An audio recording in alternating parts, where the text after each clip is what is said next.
Good morning, everyone. Welcome to our signature annual event. I have a degree now what? It's our annual event. However, this is our first annual virtual I have a degree now what event. So welcome. As Felix mentioned, please feel free to turn on your cameras. We are very excited to see everybody's faces this morning. My name is Sandy Sanchez. I'm a CSUSB alumni from 2011 and a proud board member of the Latino Alumni Chapter for, I want to say maybe 7 years, probably. So thank you once again for joining us. I think we were going to be sharing a PowerPoint presentation that should be pulled up pretty shortly. I think you can go to the next slide, Felix. And the next one. And so we just wanted to give you some very brief housekeeping items. This webinar is being recorded on Zoom and will be available at a later time on the alumni website. So you will be able to access this at a later time if there's a presentation that you really liked or that you wanted to share with any of your colleagues. You can always go back and access this. If you're not comfortable or do not want to be recorded, then that will ask if you could turn off your camera if you don't want to be recorded or anything like that, but you will probably more than likely see the PowerPoint slides presentations. And we ask that you mute your lines and that you ask your questions in the chat box. And if you can go to the next slide. We would like to do a shameless plug really quickly. If you can follow us on our social media, we have Instagram at CSUSB LAC, and then on Facebook and LinkedIn on CSUSB Latino Alumni Chapter. Those are the places where we kind of put all of our news on. So if you follow us on there, you will hear about it and be connected to us and the events that we have. You can go to the next slide. Here is today's program. We are going to get started and hit the ground running because we have a lot of great presenters. And it will be a pretty packed agenda. So I will get us started with the next slide. Felix, if you could. Again, if you could rename yourself, click on the 3 little dots by your camera and then put your name and then the year that you graduated or the year that you're expecting to graduate. So for example, myself, Sandy Sanchez, and then I put 2011 or 11 right after my name. Or if you have several, then you could just put like Felix's, the 2 years that are listed on there. And if you go to the next slide, Felix, it'll have all of our Latino Alumni Chapter board. We are gonna go through and introduce ourselves so you can get to know us a little bit better. We're gonna ask all of our board to introduce themselves. Please state your name, your class year, and the degree that you received. So I'll get started. Sandy Sanchez. And I graduated in 2011 with a degree in biology and a minor in Spanish. Felix? Thank you, Sandy. I'll actually go last, so if I can pass you on to Karen, and then I'll jump on last, and then I'll start my presentation right after that. Awesome.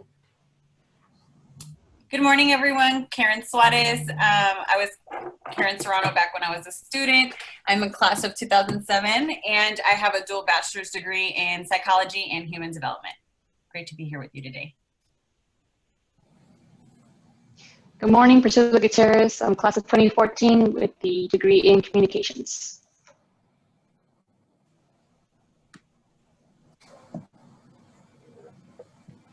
Mike Russell. David? Ronald's not going to go, so David Quiros, graduated in 2005 with a bachelor's in sociology, social work, and graduated with my MBA in 2010, Cal State San Bernardino, of course, and welcome everybody. Good morning, Mike Razzo, graduated 1999 with a BS in accounting. Good morning.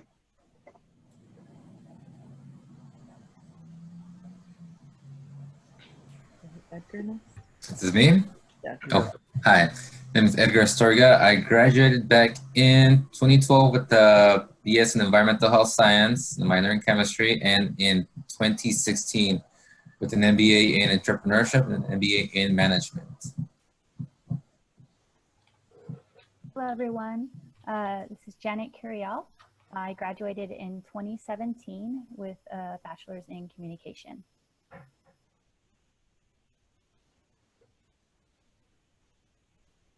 Good morning, everyone. My name is Jesse Felix, and I graduated in 2009 and 2011. 2009, I graduated with my bachelor's degree in supply chain management, and 2011, I graduated with my MBA in supply chain management. Thank you, Jesse. Ed, would you do us a favor and introduce yourself? Good morning, everyone. My name is Ed Mendoza. I also alumni, two-time alumni, bachelor's in business finance and a master's in public administration. And I haven't left the university. I still work there. Thank you, Ed.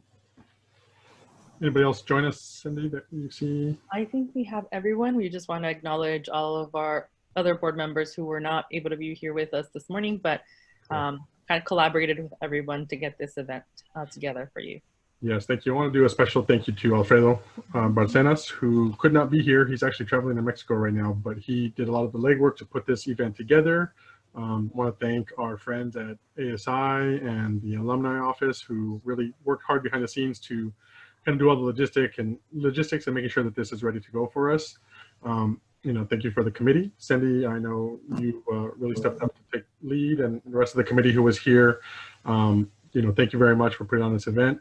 We do apologize that we aren't able to do this face-to-face and in person because we would love to, right? This is a signature event that we've put on for at least 3 years, and you know, we love this event, right? Because it's reintroducing us to people who have been there in our shoes, right? You know, you recent grads, we've all been there.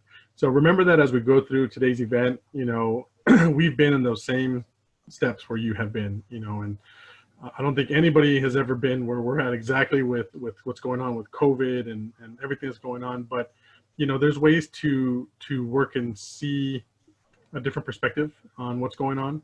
And so I want you to keep an open mind as we're talking about those things, and feel free to engage with us, ask questions in the chat. We have different people who are going to be monitoring that. And, you know, any of our board members, if you see something that you want to call out, please feel free to keep it interactive. You know, it's not just a one-way presentation here. But with that, you know, I'd like to introduce myself. My name is Felix Zuniga. I'm the chair of the Latino Alumni Chapter. I'm a two-time, soon to be three-time graduate from CSUSB. I got my bachelor's in accounting and information technology in 2001. I started working for the university at San Bernardino shortly after that. I went back and did a master's degree in information technology in 2006. I started a doctorate degree there, and I'm about to finish up at the end of this year. So my goal is to finish up in fall. I can defend. And yeah, like Ed said, you know, I had never left the university up until a year and a half ago, right? So about 18 years I worked at CSU San Bernardino, and after that I joined the CSU Chancellor's Office, so the CSU headquarters. And before COVID, I was able to travel and visit all 23 campuses. So that's something that was pretty amazing. It was one of the goals of my job, was to visit all the CSUs, because I love San Bernardino, and I figured I want to see all the CSUs and see how that, you know, how that looks. We are all very different, you know, but yet have the same kinds of challenges. That's what I've learned over the year and a half that I've been working at the Chancellor's Office. And it's just an amazing opportunity to see what our system does for, you know, over 500,000 students who are enrolled, 50,000 faculty and staff. You know, we have 800 miles of distance between the highest campus in Humboldt and the most southern campus in San Diego. You know, we have major, huge campuses like Fullerton and Northridge and Los Angeles. And to see that almost a majority, I think 22 out of the 23 are Hispanic serving institutions. You know, so it's just an amazing opportunity to work with the Chancellor's Office and to work with this board. It's been great, you know, so welcome to be here. We look forward to engaging with you. We have a lot of information to share with you. Like I said, we encourage questions. You know, we don't want to just kind of talk at you. We want to talk with you, you know, so please feel free to turn on your camera so we can see your beautiful faces. We want to engage and have that opportunity to meet you. We love to meet you in person, but here we are, right? So with that, I'm going to go ahead and kick this off. We're going to start a section called Create a Standout Resume, right? So, you know, we've all kind of been to resume workshops or participated in resume workshops where they talk about the do's and don'ts of resumes and, you know, why we should have one, and, you know, make sure there's no mistakes. And, you know, everybody's kind of done that, right? And you can find tons of resources on the internet. Likewise, you can participate in, you know, the Career Center workshops. You can set up one-on-one appointments to do that. We offer that today, you know, so we want you to definitely always take advantage of those kinds of things, right? Because there's tons of free resources on getting a resume and building a resume. So I wanted to provide just a little different perspective on the resume workshop. And if any of my board members have anything to add, please feel free to jump in anytime. And I welcome interruptions. Valentina, I see that you're on the line as well. I welcome your experience, and anything you want to add at any time, let me know. But what we're going to discuss today, just in general, why a resume? You know, I want to talk you through kind of the hiring process that I've seen and used in my experience, which is not the same for everybody. Just real briefly talk about resume types, and maybe Valentina, during resume types, I'll kick it over to you and you can give me some highlights on different types of resumes that are out there, since you work in that field directly. And then, of course, it wouldn't be complete without do's and don'ts, right? So first of all, I wanted to just share this thought as I was reflecting on what to present today. I want you to know that you are more valuable than your resume can ever tell in one page, right? You know, it's a real challenge, and it becomes something that you have to do. You know, how do I squeeze my life into 1 page, 2 pages, and tell you all about me and make you want to hire me for a job? You know, so just know that a resume is never going to fully encapsulate everything that you are, and that it's going to be a real challenge to do that in 1 page, you know. So why a resume, right? So what's the purpose of a resume? Maybe people can interact in the chat. I'd like to know, what's the purpose of your resume? And if anybody wants to call out what anybody's reading, that'd be great.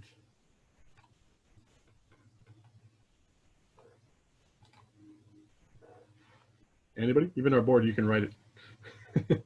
Highlight your achievements and things that you've done. Very good. Market yourself.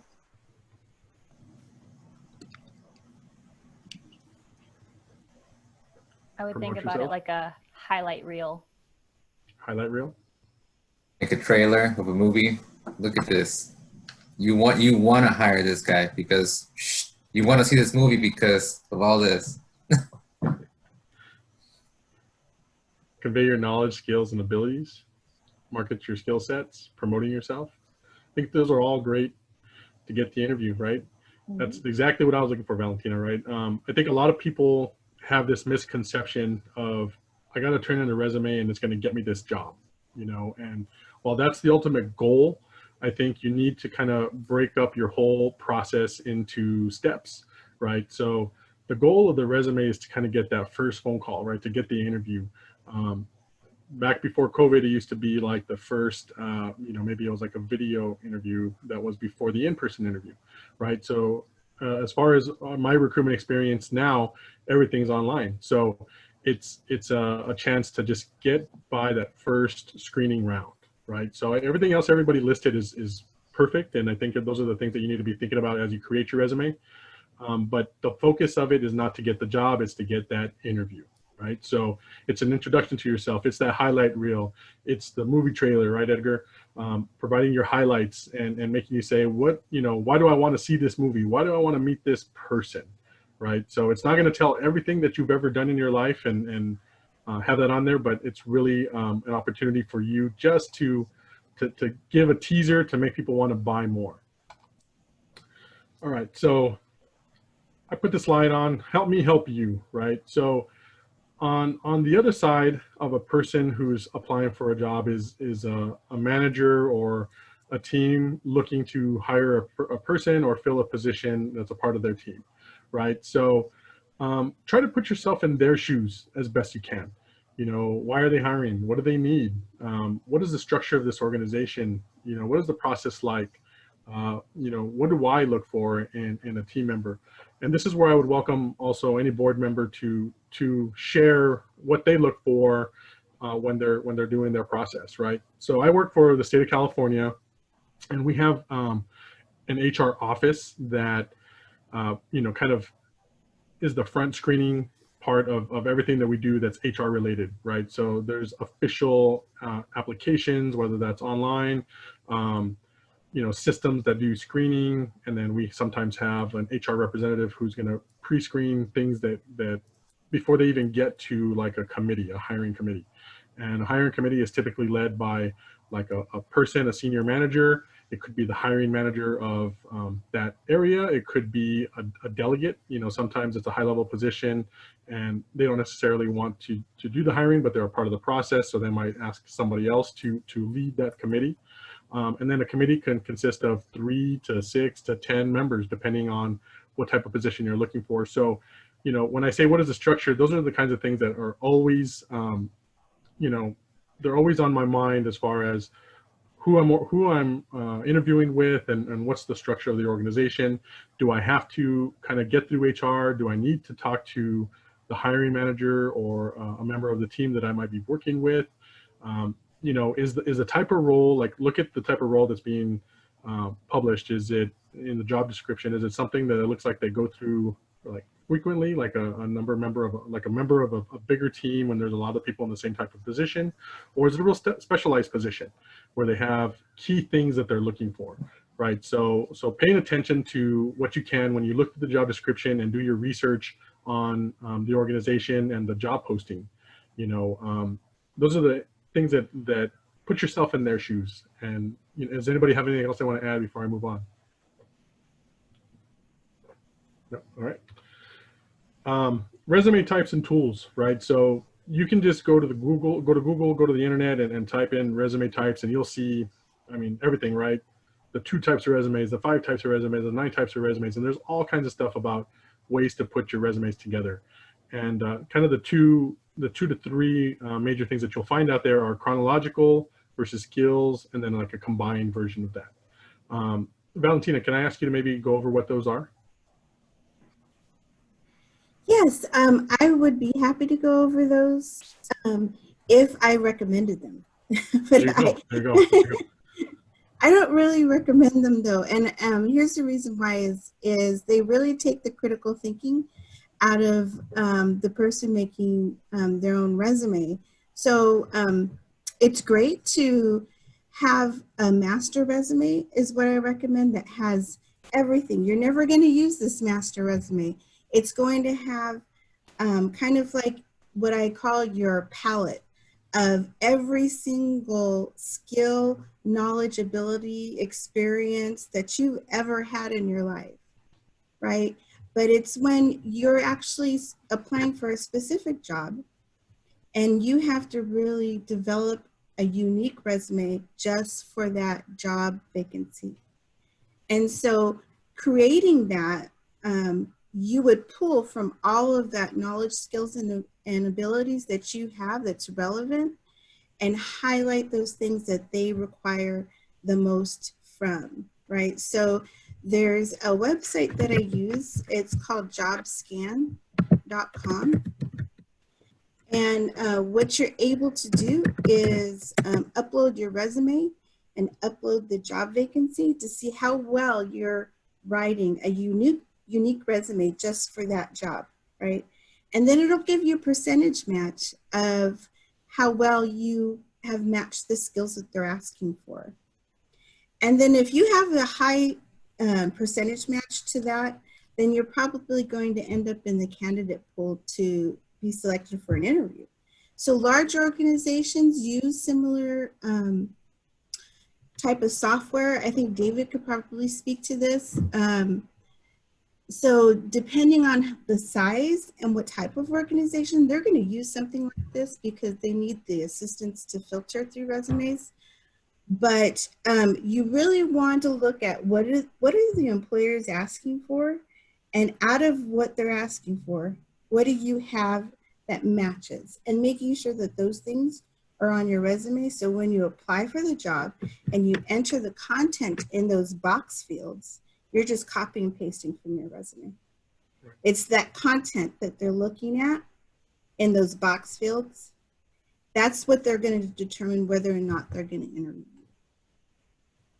you. Thank you, Valentina. And that was actually a perfect segue to, I have listed there living resume, but that's exactly what I'm talking about, right? That master resume. And what I typically do is that's something I create like in like a Google Doc, right? Something that has all of my experiences. In my professional experience, I have very technical because I have a technical background, and then I have managerial type stuff. And so as over the time, as I've accumulated experience, I wouldn't necessarily put my technical resume out there for a management or leadership type role, because if I wanted to get a technical job, that's when I kind of pull out those skill sets and abilities. If not, I have to be able to sell my leadership and managerial type pieces, right? So they'll always kind of contain aspects of everything, but the focus will never fully be the same. And you never want to sit and kind of start with a blank piece of paper and start writing a resume. You want to kind of, like Valentina said, copy and paste in experiences that matter to this particular job that you're applying for, right? And again, you know, differentiating between a job and like a career, right? You know, something that is just work, you know, for pay, or something that, you know, maybe you want to do for the rest of your life if that's what you ended up doing.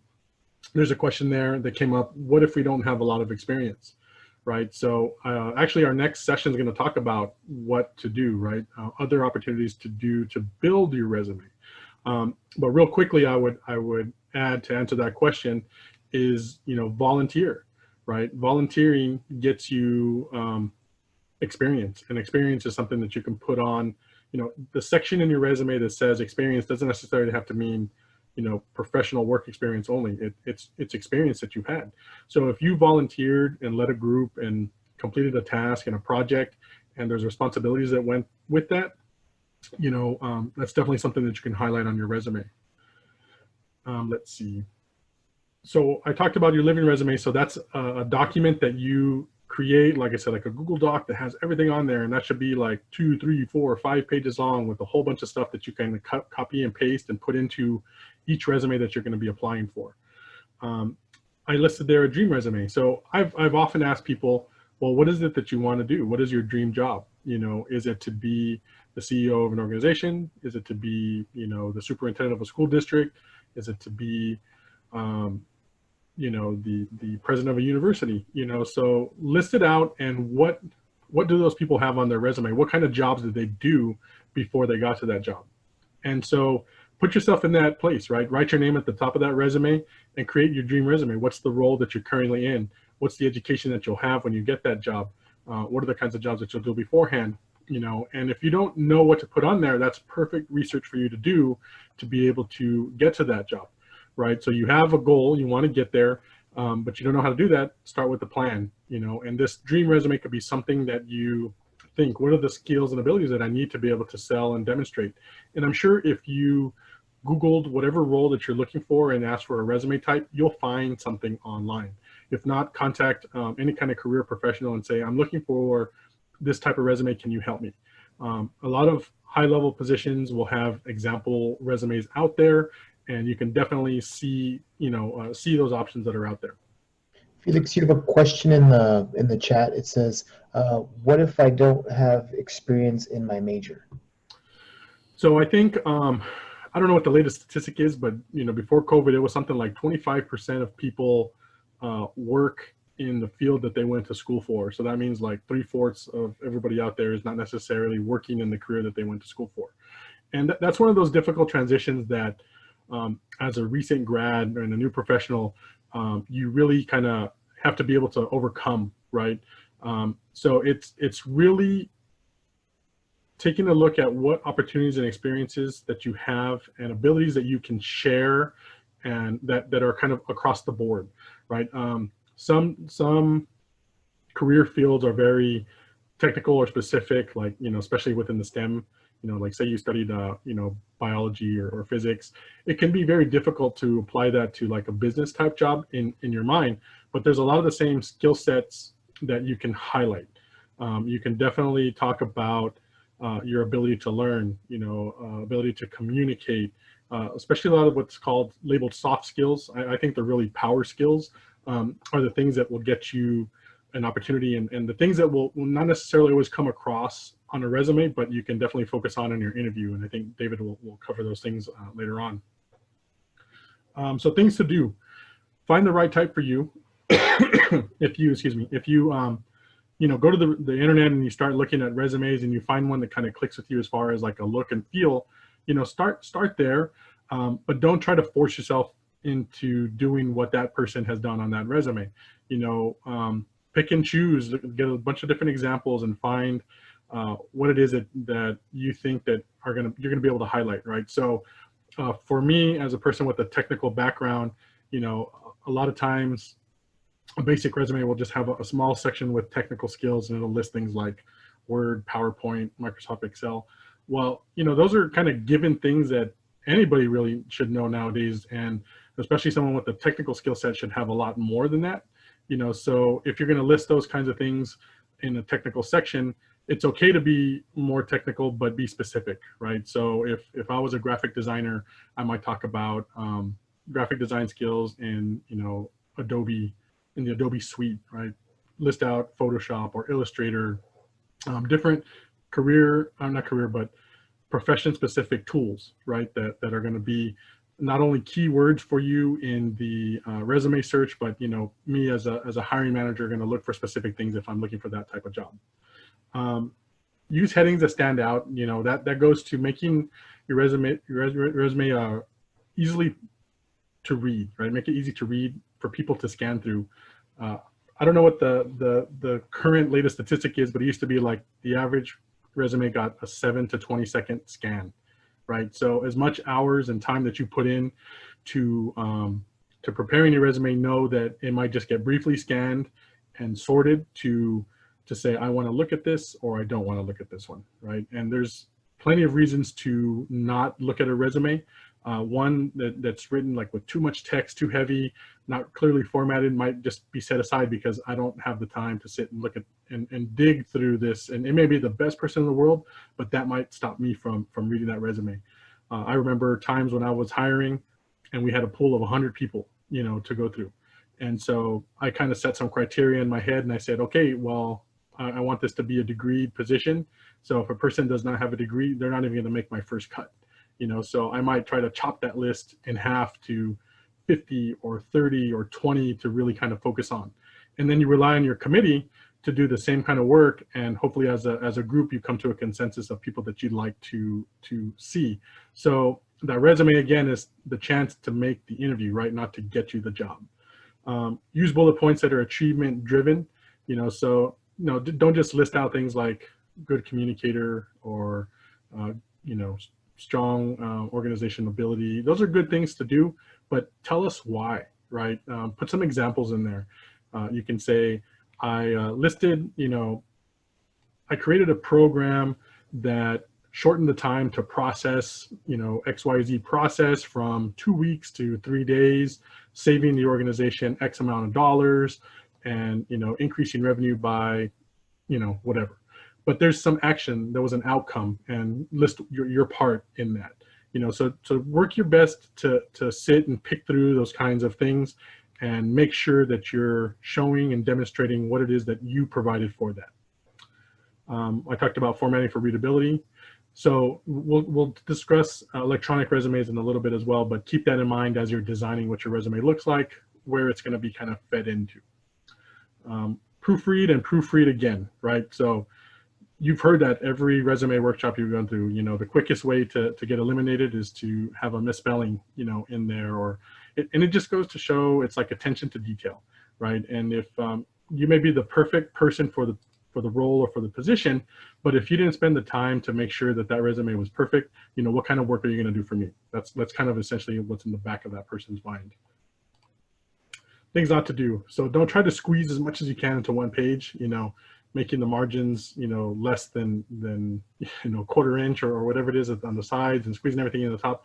I think I remember at one point my own resume, shrinking it down to like 8 font or 9 font just to get as much as you can on that page, because they tell you don't go over one page.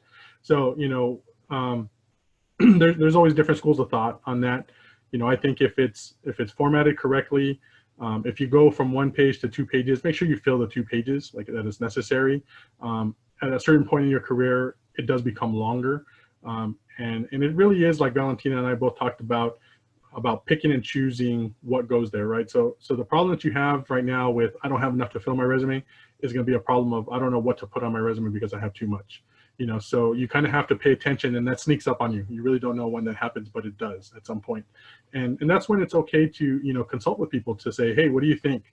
And when you ask someone to say, hey, can you review my resume? Provide them the job description as well, like Valentina was talking about. I wrote, don't expect to get hired directly from your resume, right? So the goal of the resume is to get you that interview, right? So keep that in mind as you're doing it. And it will also help take some of the pressure off of, I need to get this so perfect so that I can get the job. So the goal is to get the interview, right? Give them enough to want to hear more. Don't take shortcuts in the process. I know when you're in the job searching, hunt, it can get very tiring applying for place after place and creating a profile here and having to copy and paste, your resume or pieces of your resume and having to reformat it for each place. But I've also been on the hiring side where I'm reviewing a resume through the application that's in front of me, and then someone just types in "see resume." Well, you know what? I don't have the time to go and dig up and find your resume, so I'll just say no right now, right? So taking shortcuts in the process. If you're not feeling it while you're doing the process, take a break, step away, come back fully prepared to dedicate yourself to the process of creating your resume and filling out those online, applications or online systems. And the time that you put into it, a lot of times, like if you're going into bigger systems, like say the county, and I think David will talk about this, you have the opportunity for creating like a profile on that site. And so, it's really only doing it once. And then after you've done it, you can always tweak it and then apply, to a different position on that same site if you're using it. But you really have to take the time to build it out the first time around. So electronic resumes. So we talked about prepping and research. Valentina talked about making sure that things match up, right? So there's things that are applicant tracking systems, right? So electronic systems where you feed this stuff into. And the goal of those things is to help narrow down or score resumes to kind of give a hiring committee, hey, here's your best fit. And every organization is different. Some will rely completely on those things, some won't, but they'll tend to put a percentage score next to your name, right? So then on the hiring side, I might rank those highest to lowest, and I'll start at the top, the highest match, and then do my own kind of visual review. A committee will typically have what they call like a scoring rubric, and all it is just like a score sheet. And, hopefully a team would sit down and look at the different things that are going to be important to their team and mark those so that as they're going through a resume, they can mark that, but a lot of times, sometimes it's the HR department that's in charge of putting together the job description, and they use a same can job description that's out there, so, those are challenges that we on the employment side face when dealing with going through this process, and we want to make sure that yours match up to what you're doing. So you talk about tailoring your resume for the posting. So Valentina said, hey, make sure that they speak the same language, right? Make sure that the system that the hiring organization is using, if they use a term and on your resume, it's something a little bit different. Maybe they use communicator and you have communication. Well, guess what? Make sure it matches, because those are the kinds of things that get you scored lower or moved down. And yeah, yours may sound better, but you're tailoring your resume for this specific application, right? So it's never, your resume is never done. It's a living document. It's always something that's changing and constantly changing. So you want to make sure that the resume is custom for the one that you're applying for. LinkedIn profiles, we can do a whole section on LinkedIn, right? But that's like your online commercial, right? That's where people are going to kind of, when they see your name, and if they go out to LinkedIn, if that's a part of the process, they're going to go see what you're about, what you have listed there. How, what experiences do you have listed? Does your education match up to what you said? A lot of people will put projects out there. They put, videos that they've done, or they ask for testimonials. If you ask someone to do a testimonial for you on your social media, make sure it's good. Have a talk with them beforehand, and ask people for that. Say, hey, I think we did an excellent job on this project, or when I was volunteering over here, can you write me something to put on my LinkedIn? and they get prompted to do it, but you want to have something solid to put there, right? That's a social profile that's being built, and that, along with everything else on social media that's associated with your name, is out there, right? So just like I can find your LinkedIn, I can find your Snapchat, I can find your TikTok, I can find whatever that you have out there. So be mindful of what it is that you put out there on social media. Always be learning, right? So it's something like, as you're starting off, you don't always have the words to talk about yourself a lot of times, and it can be challenging. You're kind of told, go get this degree, and when you're done, you're going to get a job. Well, it's not that easy, right? So sometimes you have to just invest that work into yourself. There's tools out there in like the career centers, online. I mean, you can find any of these books online, and a lot of them aren't cheap. You can buy for 10, 12 bucks. But StrengthsFinder is a great kind of quiz that it gives you in the beginning, and then it ranks your strengths and gives that to you with information about what those strengths mean and what you can do when you're maximizing that strength. So for those who are StrengthsFinder people, my top strength areas are all in strategy, right? It's ideation, it's strategic thinker, it's analytical. They're all about looking into the future and planning and thinking and planning, right? So those are my strengths. And so when I was reading and learning about those strengths in that book, sometimes it gives you words to things that you didn't even know why you did them, right? I'm an inputter. An inputter is a person who likes to seek a ton of information and brings it in and processes it. Inputters are also collectors. I'm a collector. I used to collect coins and comic books and all kinds of stuff. And I can see that in my son already. He's a collector. He wants to have every dinosaur that exists. So it's funny to see those kinds of things now, in my kid that I have. And then knowing how to develop those skill sets and strengths with them in mind and yourself, right? An interesting just factoid about like an inputter, I'm the kind of person that can retain like stupid information for whatever reason, like it's just in my brain, right? Like facts, like I'm gonna win a game show one day because I know some stupid fact. But it's also the ability to hold on to information, and I can say, I have to get this information to Priscilla, but when I get it to Priscilla, it's like a sponge. I'll hold it and I'll squeeze it and I give it to Priscilla, and then it's gone from my brain, right? But I can hold on to that for months, years if I need to. But when I've done it, and I used to always do that, and I never knew why, but it's one of those things that in that book I learned. Start with why. That's another book that I like, and I always share with people that I mentor. There's also a video, a TED Talk that's around that with the same author, but it's talking about setting a goal and helping you figure out in your life what it is that you want to do, and finding what your why is, right? And so a lot of times we're here at the beginning of our career, and you're kind of looking for, well, what's, immediately I remember when graduating, I needed to go see a dentist because I had like a toothache and I needed a job. I needed to be able to pay for that root canal or whatever it was. So your whys are always going to be different, but what it is it sets you that long-term goal, right? To be able to make a plan and work towards that plan. And then use the tools that are available to you. We have our phone, we have our computers. Get on LinkedIn Learning, get on YouTube, get on TikTok. You can get on TikTok and look for like career, hashtag career, whatever, and you'll find tons of stuff. And people are doing some cool stuff. And if that's the method that you like to take in information, use it. If you find yourself on Instagram or Facebook, whatever, get on there and look for that stuff. You can spend hours looking at TikTok videos and not learn anything, or you can likewise learn something while you're sitting there. And so once again, take advantage of those resources, get out there, learn, always be learning, always be reading books. There's a lot of free services for books through your local library, through your school library.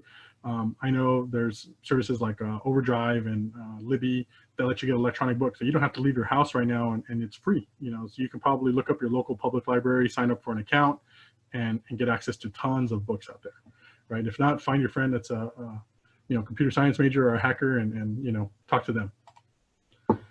I want to kind of leave you with this quote: a goal without a plan is just a wish. And your first step in your kind of job career stuff is putting together that resume for these jobs. So, your resume is kind of like how you're going to execute that plan. and move towards your goal and not just wishing to get something.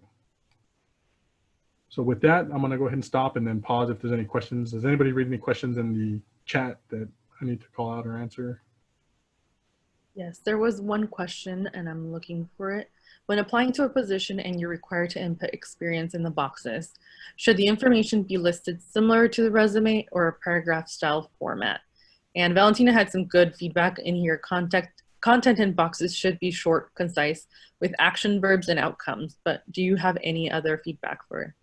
Yeah, that's exactly what I would say. If you're going to write a paragraph format, you know, no more than 2 to 3 lines, right? No one wants to read a dissertation, right? We just want to be able to quick and see, does this person meet what I'm looking for with this type of experience? And Valentina hit it on the head with those action and outcomes, right? Why, right? Not just I did this. You know, if you were in customer service at, you know, at Starbucks, right? We all kind of know what Starbucks is, but you know, I think a barista kind of takes their job differently, right? Than I just serve coffee, right? You could list, I just serve coffee there, I clean the floor, I stock the back room. Or you could talk about, you know, I help people fulfill, you know, their daily need for life, right? You know, you can come up with creative ways to talk about it. It's definitely something that you can sit and take time, and it can be hard when you're just staring at a blank box, but go use the internet and start somewhere and start tweaking. You know, you'll find like, hey, I like the way this person said that, and you don't have to copy it word for word, but what you do is you take it and you say, okay, my passion is, and then ask yourself, what is your passion, and fill in the blank, right? So kind of start there and then tweak it. And then we have 1 minute left, but Edgar brought up a good point. What about cover letters? I always use the cover letter to pull out information that's in the job description that I really want them to know that I fit. You know, like I always ask myself, what are the 3 or 4 major things that they're looking for with that job, and make sure to highlight where in my career it fits. You know, so it's like a highlight section. It's not doing everything that you would do from your resume in there, but saying, you know, you're looking for a person with leadership experience. Well, in my experience, I demonstrated leadership by X, Y, and Z. You know, and so it might be listed with bullet points on your resume, but you might tell a little story there, right? So get people interested. It's not too long, but it's enough to say, you know, I want to hear more from this person, because as we'll go over later on in the interview, that's where it makes a difference. And with that, thank you, Sandy. We'll go ahead and turn it over. You have my contact information there. Please feel free to hit me up if you have questions. In our Instagram live before, you know, we threw it out there, and I just said, if you need help finding a mentor or whatever, let me know. I know we've put that out there, and people have contacted me, and we've connected them. So thank you, and let's